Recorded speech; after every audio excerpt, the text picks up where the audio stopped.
সালাম আলাইকুম ভাই। ওয়ালাইকুম আসসালাম। কেমন আছেন? আলহামদুলিল্লাহ ভালো, আপনি ভালো আছেন? আলহামদুলিল্লাহ।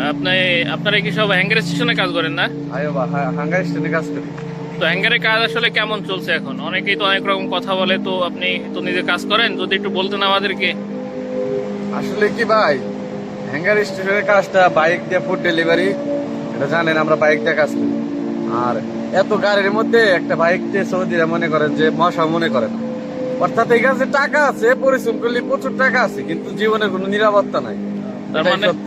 তার মানে যদি কেউ বা আসলে বাইক যদি ভালোভাবে চালাতে না পারে, তার জন্য এই কাজ আসা উচিত না। আমি মনে করি যদি যে বাইক না চালাইতে পারে ওনার জন্য এই কাজ মানে 1% মানে সম্ভব না। কারণ এখানে তুখার রাইডার লাগবে, সৌদিদের সাথে তাল মিলায় বাইক চালার লাগবে। কারণ এরা তো গাড়ি চালানোর সময় মোবাইলও টিপে মনে হয় না। এদের আসলে আমার জানা মতে সৌদিরা ছোটবেলায় থেকে বাইক চালাইতে পারে, বাইক মোটর কার চালাইতে পারে।